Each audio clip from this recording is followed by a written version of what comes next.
What's up, guys? Joe here on the block, and Raptors victorious 117-112 against the San Antonio Spurs. Bit of a surprising win for them considering that they missed essentially their whole team. Kyle out, of course. Fred's out with a suspension. Apparently, he's back from the hip thing. Gary Trent Jr. also out, so a lot of scoring missing from the team, a lot of guards. But we had guys that stepped up. OG might have had one of his best games of the season on both ends of the floor. 24 points on 7 of 14 shooting. He was incredible. And to be honest, he was probably even better on defense defending DeMar. I did a few player breakdowns with him. I'll probably post those a bit later, maybe even tomorrow. But OG, best player of the game today. And I think that he's become their most important player on the floor. Just because, I think that he sets the tone defensively for what this team does. He guards the other team's best player almost every night, unless it's a point guard. And he just really makes the other offensive players really uncomfortable. Boucher, 12 and 12, 5 from 9 from the floor. Ken Bird's got to give him a bit of a shout out. He's come in, and I did player things on him as well. What he's done is he's given the Raptors an option at the rim for the lob, finishing around the rim. He has the size, he has the length, and even the ups to really finish at the rim and challenge. Whereas guys like, Len, when we had him a little bit hesitant, Aaron Baines, we know the issue with him finishing inside, a little bit harder for him as he's undersized. But the rim protection as well that Ken Birch has given, it's just been incredible. Him and Gillespie, I believe they had 5 blocks combined today, and just even altering shots. Gillespie went out there and he was really trying to block some dunks. He got dunked on by Ebanks, but did block DeMar on a dunk attempt, and it was really good to see it. Just guys challenging people at the rim, not letting everybody get inside on them. And that defensive intensity was really, I think, why the Raptors won today. They gave up 112, but to be honest, in today's NBA, that's not too bad. And there was just a few baskets at the end of the game that ended up getting away from them. But Pascal, I did some things on him as well. He ended up scoring 20 points, shot 7 of 20. Had his usual game, got the numbers, a little bit inefficient. I don't really love him handling the ball at the top, especially bringing the ball up. Guys have been pressuring him, and it's not the same as it's been a few years ago when teams would just kind of let him bring the ball up.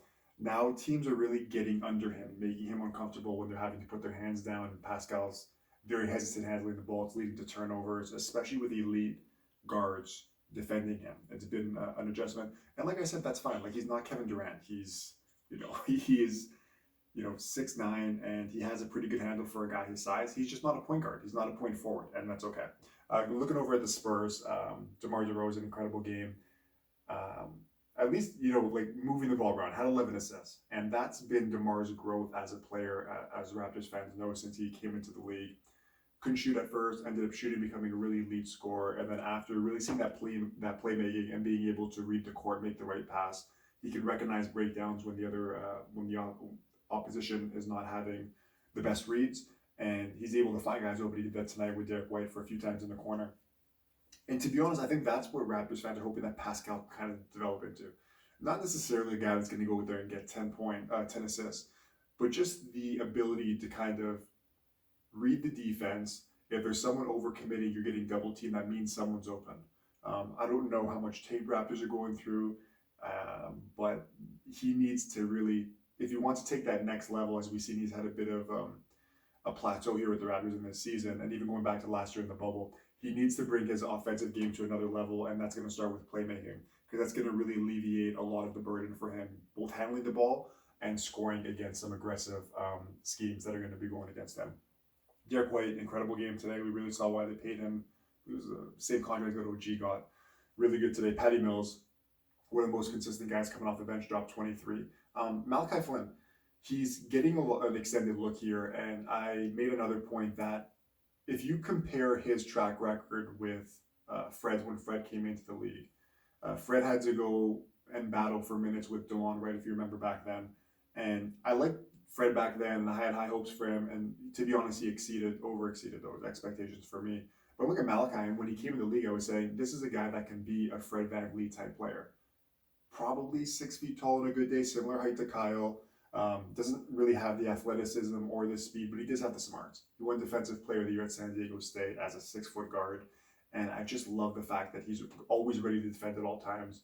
The shot is inconsistent, but we know that it's there. Sometimes he's wide open, or he's running off a screen, he gets a little bit of space, and he's hit the side of the rim. Hasn't been the best looking shot, but there's also been times like we saw last game where under pressure at the end of the game, and he's knocked down a lot of big shots for them. That's fine. It's an experience and just dealing with a lot of length and with guys defending him, not being able to just, I don't know, get your shot off whenever you want. And that's fine because as time goes on, he's probably played 15 games in the NBA. And to be honest, maybe 3, 4, 5, full five of really extended minutes that he's starting and playing, 30 or at least 25 plus minutes. I really like his growth. I think that he has a lot of potential. I was saying earlier when I was doing my player breakdowns, I don't know if Fred's ceiling is as high as he can get, but to be honest, why not? We've seen the Raptors player development bring guys overachieve in terms of skill and talent. And this is a guy that has, Kyle was Fred's tutor, and now Malachi has Fred, and they've taken each other under the wing. There was a lot of videos from the last game, and I think Fred posted something on Instagram as well, just with a lot of the guys just together and those 3 point guards really talking to each other, helping each other out. And that's really good to see because a lot of these guys, even though they're coming at each other for minutes, similar to hockey with goalies, you still want that camaraderie and that healthy competition because that's going to make these guys a better team in the long term. And who knows next year, right? If Kyle's going to be here, how many guys are going to be on this roster? And the Raptors invested the first round pick in Malachi. And you have to think that early in the season, a lot of people were kind of worried about it. Hasn't had the best immediate impact, but we're really seeing dividends right now. That's it for my thing on the Raptors right now, just a quick breakdown. But I'll get together with Igor, hopefully on the weekend. We'll talk about some more Raptors and NBA stuff. And I want to talk about also, I'm not going to get into it now, but do the Raptors want to win? A lot of guys didn't play